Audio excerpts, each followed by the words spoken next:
Hello student to the lecture 4 of chemical kinetics. ठीक है। Last lecture हमने क्या लिखा था? Factors affecting rate of reaction. अब हम लोग पढ़ेंगे क्या? रेट लॉ और rate law expression and order of reaction. Okay. और ये सब बहुत ही इंपॉर्टेंट टॉपिक्स हैं इस चैप्टर के, तो आप ध्यान से देखिएगा इस लेक्चर को। Okay. So first of all हम लोग करेंगे डिस्कस क्या है यहाँ पे?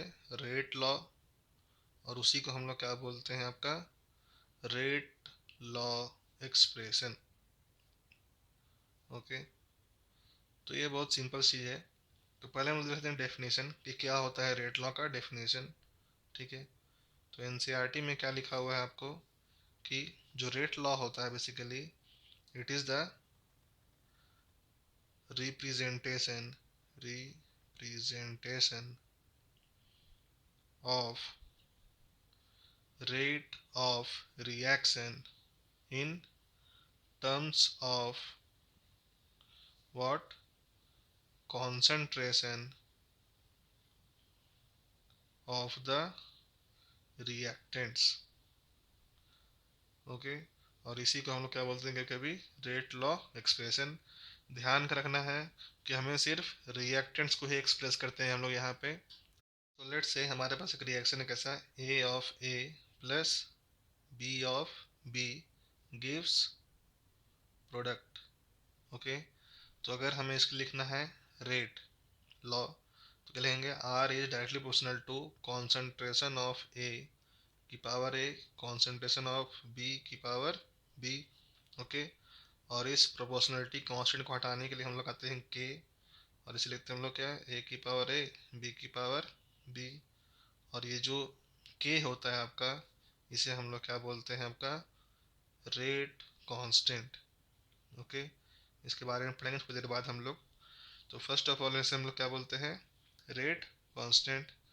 और ये जो रेट लॉ लिखते हैं हम लोग, ये एक एक्सपेरिमेंटल डेटा होता है, या फिर बोल लो आप एक एक्सपेरिमेंटल कॉन्सेप्ट है कि आप लैब में गए, वहाँ पे आपने कुछ एक्सपेरिमेंट किया और आपने पाया कि जो कॉन्सेंट्रेशन ऑफ ए है वो चेंज कैसे हो रहा है? विथ पावर ए।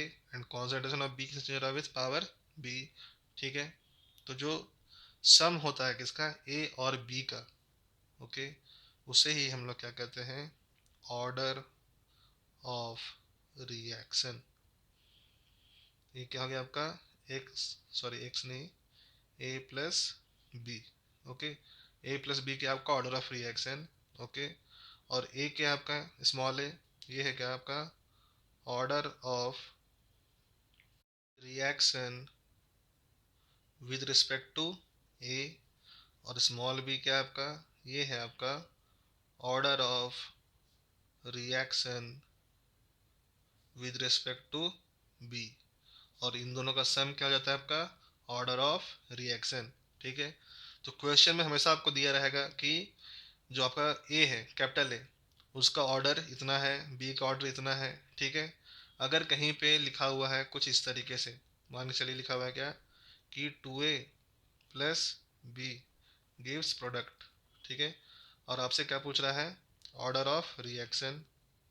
तो आपने क्या लिख दिया है? आर इक्वल्स टू ए की पावर 2, के भी है यहाँ पे, और बी की पावर 1। और आपने बोल दिया कि ऑर्डर क्या होगा इसका? 2 + 1 3। तो ये क्या हो जाएगा आपका? गलत। अनटिल एंड अनलेस आपको ना दिया हो कि ए का ऑर्डर क्या है 2 और बी का ऑर्डर है 1, तब तक आपका ऑर्डर 3 नहीं आ सकता। ओके। अगर क्वेश्चन लिख के दिया है कि ए का ऑर्डर 2 है, बी का ऑर्डर 1 है, तभी ऑर्डर 3 आएगा।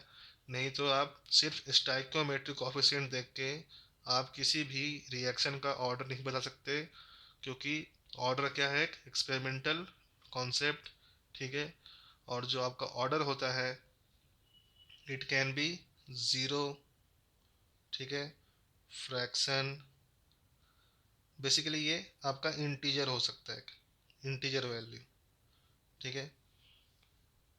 तो अगर हम लोग ऑर्डर की डेफिनेशन देखें तो वो क्या होगा? बेसिकली ये होगा आपका sum of powers of the concentration of the reactant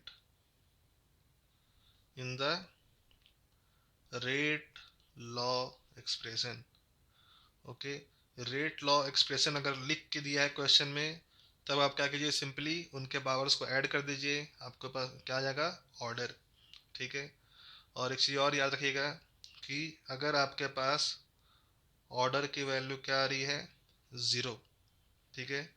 तो अगर ऑर्डर की वैल्यू ज़ीरो है, इसका मतलब क्या है कि जो रेट ऑफ रिएक्शन है वो क्या है, basically independent of what, concentration.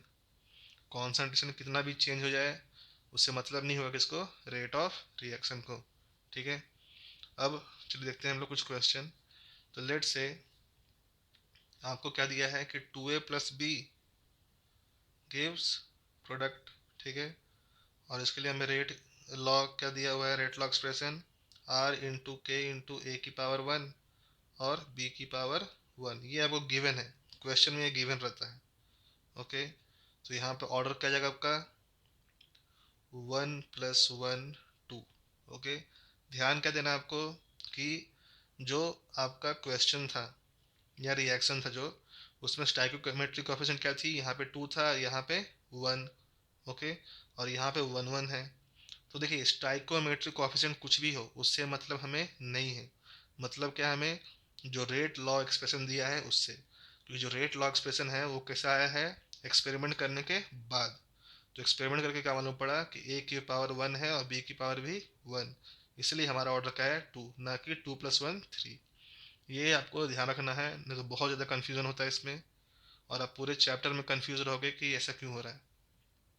Late से कि a+b+c हमें एक क्वेश्चन दिया है, और ये बना रहा है क्या, प्रोडक्ट। ठीक है। और हमें रेट लॉ एक्सप्रेशन दिया कैसे, k × a⁻1/2। यहाँ दिया हमें b⁻1/4, और यहाँ दिया c⁻1/4। तो ऑर्डर ऑफ रिएक्शन क्या हो जाएगा हमारा, ये हो जाएगा आपका 1/2 प्लस 1/4 प्लस 1/4, और स्क्वायर करने पर क्या आ जाएगा आपका 1। ठीक है। और आपके एग्जाम में कैसे क्वेश्चन आते हैं, आपको एक दिया रहेगा कि a+b गिव्स प्रोडक्ट। ठीक है। और आपको लिखा रहेगा कि order with respect to a, इसकी वैल्यू है 2।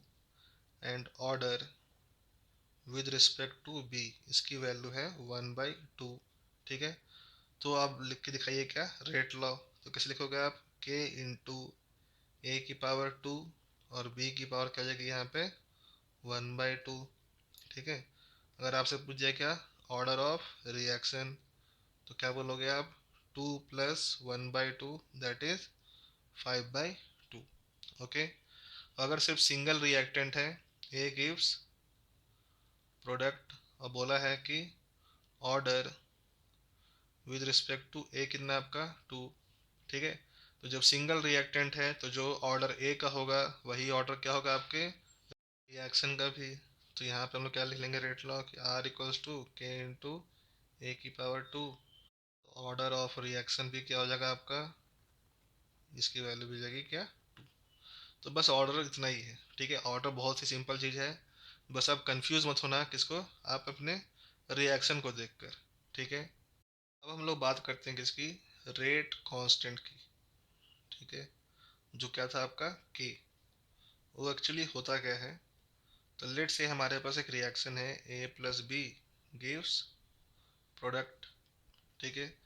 तो r इक्वल्स टू हमने क्या लिख दिया, k × a⁻x और b⁻y, क्योंकि हमें पता नहीं था कि इसका ऑर्डर क्या है, ए का और बी का। तो फिर क्या किया हमने, if concentration of A equals to 1 and concentration of B equal, उसका भी वैल्यू क्या है 1। तो r इक्वल टू हमने क्या लिख दिया, k × 1 की पावर x और 1 की पावर y। ठीक है। तो r की वैल्यू क्या आ गई, k। और यही क्या होता है इसका डेफिनेशन। ओके। कैसे लिखेंगे हम लोग इसको कि रेट कांस्टेंट क्या होता है, इट इज द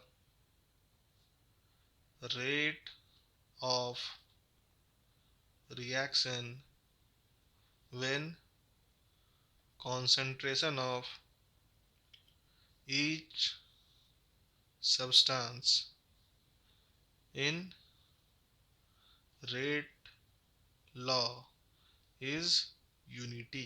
यूनिटी मतलब वन।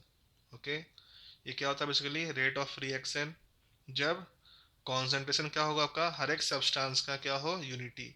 यहाँ पे ए प्लस बी प्लस सी हुआ तो तीनों कॉन्सेंट्रेशन क्या होना चाहिए, वन। ठीक है, मतलब रेट कांस्टेंट क्या होता है बेसिकली आपका रेट ऑफ रिएक्शन ही होता है।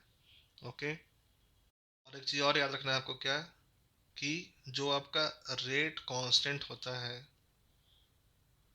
Okay, it only changes with temperature and catalyst. इसे सिर्फ टेम्परेचर और कैटलिस्ट ही क्या कर सकता है, अफेक्ट करता है। अदरवाइज ना तो इसे कॉन्सेंट्रेशन अफेक्ट करता है, ना ही प्रेशर, ना ही वॉल्यूम, ना ही time. It is independent of concentration, pressure and volume. सिर्फ और सिर्फ किस पे डिपेंड करता है, ये टेम्परेचर और कैटलिस्ट पे। ओके, रेट कांस्टेंट का जो सबसे इम्पोर्टेंट पार्ट है वो क्या है, उसका यूनिट। ठीक है, तो let's discuss unit of rate constant. Okay, ये इम्पोर्टेंट किस लिए है, क्योंकि जब क्वेश्चन आएगा तो आपको यूनिट देकर बताना पड़ता है कि कौन सा ऑर्डर ऑफ रिएक्शन है। ठीक है, तो हमारे पास रिएक्शन क्या है, ए गिव्स टू प्रोडक्ट। ठीक है, तो हमने लिख दिया यहाँ पे कि जो हमारा रेट लॉ है वो क्या है, के इंटू ए की पावर एन। और एन क्या है यहाँ पे हमारा, ऑर्डर ऑफ रिएक्शन। ओके, तो के की वैल्यू क्या हो गई आपकी, आर अपॉन ए की पावर एन। ओके, तो हमसे यहाँ बोलेंगे क्या कि unit of K equals to unit of R. R क्या आपका rate of reaction divided by unit of concentration. ठीक है, अब तो यूनिट ऑफ के की वैल्यू क्या हो जाएगी आपकी, आर की वैल्यू क्या थी आपकी, मोलैरिटी अपॉन टाइम, या फिर बोलो मोल पर लीटर पर टाइम। ओके, और एक कैसा आपका कॉन्सेंट्रेशन, तो इसकी वैल्यू क्या जाएगी आपकी, मोल पर लीटर की पावर एन। तो जब मोल पर लीटर की पावर वन और मोल पर लीटर की पावर एन को ऊपर ले जाएंगे तो हमारे पास क्या जाएगा, मोल पर लीटर की power one minus N time का क्या जाएगा, इनवर्स। या फिर हम लोग क्या बोल सकते हैं कि मोलैरिटी की पावर वन माइनस एन और टाइम इनवर्स। ओके, और ये बहुत ही ज़्यादा इम्पॉर्टेंट है। ओके, आपको उसका ध्यान रखना है हमेशा, क्योंकि कुछ क्वेश्चंस ऐसे आते हैं जिनमें ऑर्डर ऑफ रिएक्शन नहीं लिखा रहता है। तो हर एक ऑर्डर ऑफ रिएक्शन के लिए अलग अलग फार्मूले हम लोग पढ़ेंगे। तो कौन सा फार्मूला लगाना है आपको कहाँ से मालूम पड़ेगा, उसके यूनिट से। किसके यूनिट से, रेट कांस्टेंट के यूनिट से। तो होप सो कि आपका यहाँ पे मान के चलिए आज जीरो ऑर्डर रिएक्शन का क्वेश्चन आया है। ओके, और आपको मालूम नहीं पड़ रहा, तो आपको क्या करना है, simply M one minus N, और टाइम को मान के चलिए हम लोग सेकंड ले लेते हैं। ठीक है, सेकंड इनवर्स। आपको क्या करना है, एन की जगह क्या रख देना है, सिर्फ जीरो रख देना है। तो एम की power one minus zero S minus one. तो क्या गया आपका, मोलैरिटी पर सेकंड। ठीक है, वैसे ही मान के चलिए क्या है आपके पास, फर्स्ट ऑर्डर रिएक्शन है और आपको समझ में नहीं आ रहा है, तो क्या करना आपको, ये जो यूनिट है एम की power one minus N second inverse, N जगह क्या रख दो, आप वन रख दो। तो मोलैरिटी की power one minus one second inverse. तो क्या गया, एम की पावर जीरो, जीरो मतलब वन। तो क्या बचा सिर्फ यहाँ पे सेकेंड इनवर्स। ओके, इसका मतलब क्या है कि फर्स्ट ऑर्डर रिएक्शन का जो रेट कांस्टेंट होता है उसकी यूनिट क्या होती है आपकी, सिर्फ और सिर्फ सेकेंड इनवर्स। इसी तरीके से आप second order, third order, half order, कोई भी ऑर्डर का निकाल सकते हो आप reaction, sorry unit. Okay, so hope so आपको समझ में आया होगा। ये लेक्चर हम लोग यहीं पे ख़त्म करते हैं। Thank you.